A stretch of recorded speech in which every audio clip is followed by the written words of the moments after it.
Subscribe कीजिए IAS study YouTube channel को और बेल आइकन को दबाइए हमारे लेटेस्ट वीडियोस सबसे पहले देखने के लिए।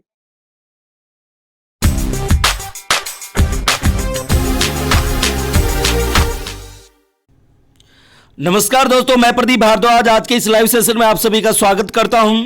सभी को नमस्ते, सभी को राम राम। नोटबुक और पेन साथ में रखें क्योंकि जो भी बताया जाएगा आपके एग्जाम में जरूर आने वाला है। देखिए, आज हम डिस्कस करने वाले हैं राम कथा के बारे में। चाहे जैन साहित्य हो, चाहे बौद्ध साहित्य हो, या संस्कृत साहित्य हो, या फिर आधुनिक काल की बात की जाए जहां पर राम कथा का जिक्र मिलता है या फिर रचनाएं मिलती हैं, तो उसके बारे में हम डिस्कस करने वाले हैं जो एग्जाम के वे से इंपॉर्टेंट है। ठीक है, अब हम बात करते हैं सबसे पहली रचना। यहां पर ध्यान से देखना है। देखिए, पहली रचना आपके सामने है पौंचर्यम। देखिए, यहां पर जैन और बौद्ध ग्रंथों में जो भी राम कथा है उसके बारे में हम चर्चा करने वाले हैं। तो पहली रचना है पौंचर्यम। कौन सी? पौंचर्यम। तो इसके रचनाकार कौन है? विमल सूरी। इंपॉर्टेंट है। और फिर अगली रचना पौंचर्यु। यहां पर आप कंफ्यूज हो सकते हैं, थोड़ा सा ध्यान देना है। चर्यु जब आएगा तो उसके रचनाकार कौन होंगे? स्वयंभू। और चर्यम की बात की जाएगी तो कौन होंगे? विमल सूरी। यहां तक क्लियर? ओके, फिर से रिपीट कर रहा हूं। पौंचर्यम विमल सूरी और पौंचर्यु स्वयंभू। अगली रचना की बात करें उत्तर पुराण, तो इसके रचनाकार हैं गणभद्र। अब चलते हैं थोड़ा सा और आगे। देखिए इधर फिर है पद्मचरित। इसके रचनाकार हैं रवि सेन। एक बार पिछली वाली को रिवाइज कर लेते हैं। उत्तर पुराण की अगर बात की जाए तो इसके रचनाकार कौन हैं? गणभद्र। और फिर से देखिए इधर पौंचर्यु स्वयंभू। चरीव को ध्यान में रखना है और जब चरियम आएगा तो क्या होगा? विमल सूरी। ये याद रखना है, दोनों रचनाएं मिलती जुलती हैं और यहां से क्वेश्चन पक्का बनता है आपका। अगली रचना रावणवध। तो इसके रचनाकार हैं परवरसेन। रावणवध, परवरसेन, पद्मचरित, रविसेन, उत्तर पुराण गणभद्र, पौंचर्यु स्वयंभू और पौंचर्यम विमल सूरी।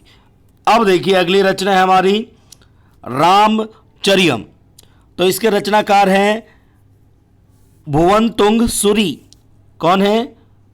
भुवनतुंग सूरी। यहां तक क्लियर? अब चलते हैं आगे। देखिए, एक और रचना मिलती है हमें अपभ्रंश भाषा में। यहां पर आप ध्यान दीजिए, ये जो भी रचनाएं हैं जो कि आप सामने देख पा रहे हैं, पौंचर्यम, पौंचर्यु, उत्तर पुराण या पद्मचरित, ये जो भी रचनाएं हैं ये प्राकृत भाषा में लिखी गई हैं। ये भी एक मुख्य पॉइंट है, इंपॉर्टेंट पॉइंट है, और प्लीज़ या मुख्य बिंदु कह सकते हैं, इसे नोट डाउन कर लें। अब चलते हैं थोड़ा सा और आगे। अब बात की जाए महापुराण की। ये सभी को पता है किसने लिखी थी? पुष्पदंत इसके क्या थे रचनाकार, और किस भाषा में? अपभ्रंश भाषा में। ठीक है, ये भी एग्जाम में कई बार पूछा गया है। अब हम बात करेंगे आधुनिक काल में। आधुनिक काल में जो हमें राम काव्य मिलता है या राम कथा मिलती है उसके बारे में डिस्कस करेंगे। देखिए इधर आधुनिक काल में बात की जाए साकेत रचना है और इसके रचनाकार कौन है? मैथिली शरण गुप्त। और जो साकेत है किस भाषा में लिखा गया ग्रंथ है? हिंदी में, याद रखें। उसके बाद रामचंद्रिका रचना है और रचनाकार हैं केशवदास, और किस भाषा में? ब्रज भाषा में। इसको बिल्कुल आपको याद रखना है कि रामचंद्रिका की रचना केशवदास ने की, लेकिन किस भाषा में की? ऐसा क्वेश्चन कई बार पूछा गया है, तो आप कंफ्यूज ना हो। तो आंसर क्या होगा? ब्रज भाषा। अगला क्वेश्चन, रामचरितमानस की रचना किसने की? तुलसीदास अवधी। ये सभी को पता है, लेकिन मैं आपको फिर से बता रहा हूँ, हमें जो सेकंड पे है इसको भी याद रखना है और फर्स्ट वाली को भी। ठीक है, इंपॉर्टेंट है। अब चलते थोड़ा सा और आगे। देखिए, फिर है आधुनिक काल में जो राम काव्य है या राम कथा, उसके ऊपर हम डिस्कस कर रहे हैं। फिर है अगली रचना राम रक्षा स्तोत्र। ये भी एग्जाम में कई बार पूछी गई है। राम रक्षा स्तोत्र रामानंद। और हिंदी में लिखी गई क्या है, रचना है। ये जो ग्रंथ है किसमें है, हिंदी में। समझ में तो आ रहा है तो एक बार यस करके बता दें, एक बार यस करिए। और देखिए डेली आपको वीडियो मिलती रहेगी। कुछ टेक्निकल इशू हो या फिर और कोई प्रॉब्लम हो वो अलग बात है, अदरवाइज 9 बजे आपको हमेशा यहाँ पर वीडियो मिलती रहेगी। ठीक है, अगली रचना की बात की जाए, कृतिवासी रामायण। तो इसके रचनाकार कौन है, कृतिवासी ही हैं। लेकिन ये जो ग्रंथ है किस भाषा में, बंगला या बांग्ला कह सकते हैं आप। ठीक है, फिर है अगली रचना कंब रामायण। इसके रचनाकार कौन है, कंब हैं। जैसे कृतिवासी में कृतिवासी कॉमन है, वैसे ही कंब रामायण में क्या है, कंब। और किस भाषा में लिखा गया ग्रंथ है, तमिल।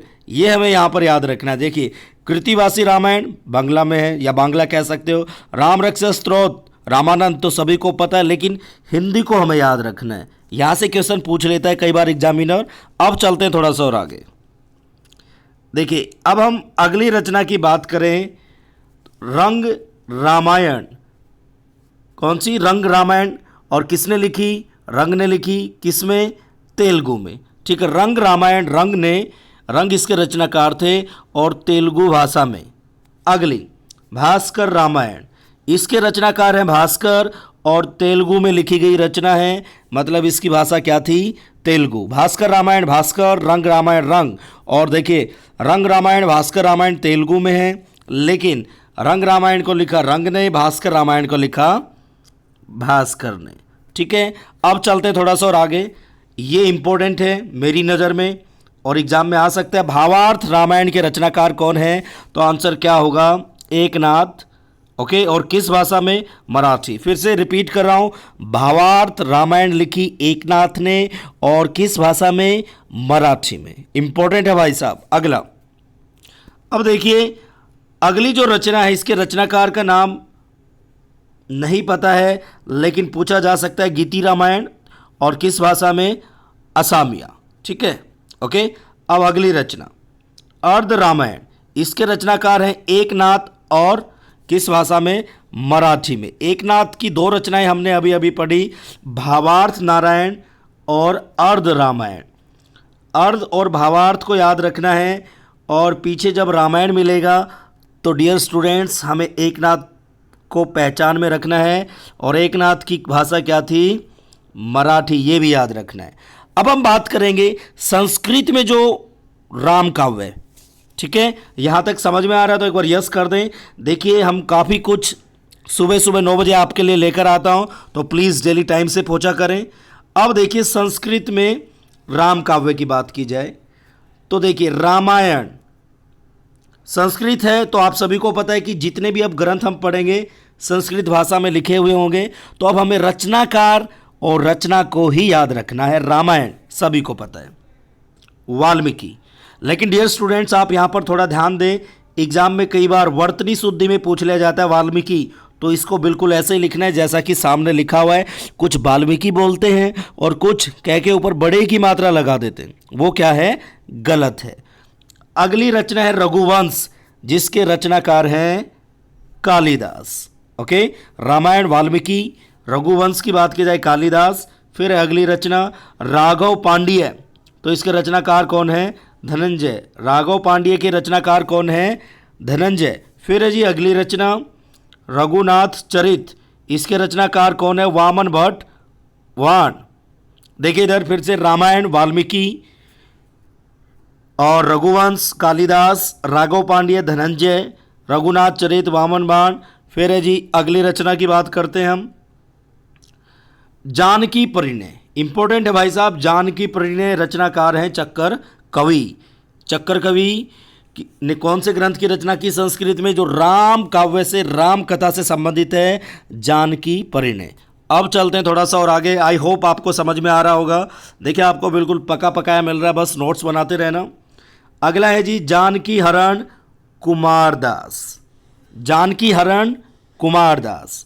फिर हम बात करते हैं रामायण मंजरी, इसके रचनाकार हैं क्षेमेंद्र। फिर से मैं बता दूं, इसे हाईलाइट कर लें, इंपॉर्टेंट है। रामायण मंजरी के रचनाकार कौन है, क्षेमेंद्र। याद रखें, बिल्कुल इंपॉर्टेंट है, एग्जाम में आएगा ये क्वेश्चन। अगला फिर अगली रचना उदार राघव, तो इसके रचनाकार हैं साकल्यमल, ठीक है, साकल्यमल। और अगली रचना की बात की जाए उत्तर रामचरित, तो इसके रचनाकार हैं भवभूति।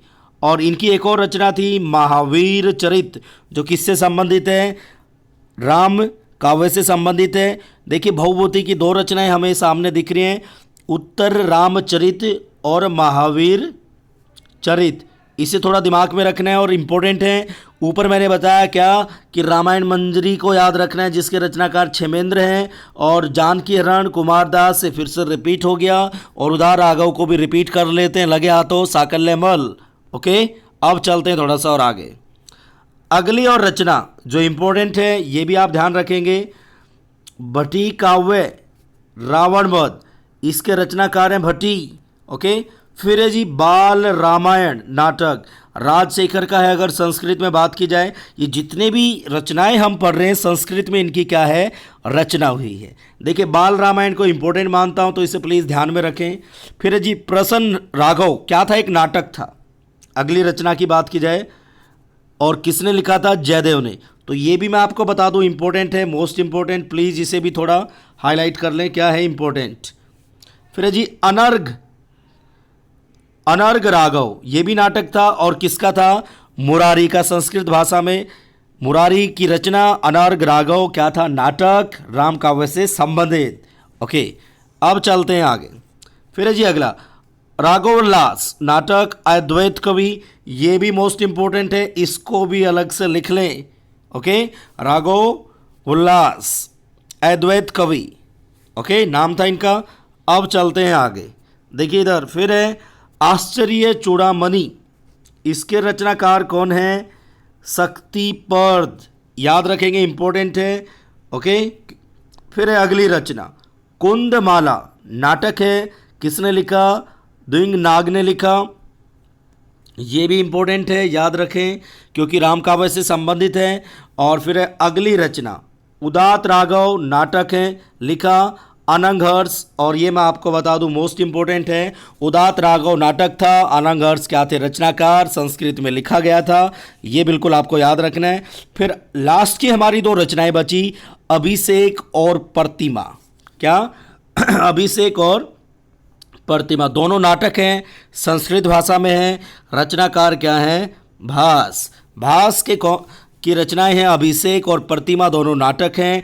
अनंग हर्ष की अगर बात की जाए उदात राघव, ठीक है, और द्विंग नाग की रचना की बात की जाए कुंदमाला, और शक्तिपद की रचना की बात की जाए आश्चर्य चूड़ामणि। और इसको भी इम्पोर्टेंट ही आप लिख लें क्योंकि ये एग्ज़ाम में आ सकता है। और देखिए जो भी साथी हमारे व्हाट्सएप ग्रुप से जुड़ना चाहता है, सामने आपको नंबर दिख रहा है 7206384052, अपना नेम और प्लेस लिखेंगे तो आपको इसकी पीडीएफ मिलेगी और ग्रुप में आपको ऐड किया जाएगा। Thanks for watching it and have a cool day. I hope आज का भी सेशन अच्छा रहा, कुछ नया सीखने को मिला, और इसके नोट्स बना लेना, और वीडियो अगर अच्छी लगे तो कमेंट और वीडियो को शेयर करना ना भूलना। और जो भी साथी नया हो चैनल को सब्सक्राइब जरूर कर लेना, क्योंकि हिंदी साहित्य की अगर तैयारी करनी है, हिंदी से संबंधित कोई भी एग्ज़ाम हो, तो यहाँ पर आपको पूरी हेल्प की जाएगी आपकी। ठीक है, थैंक यू।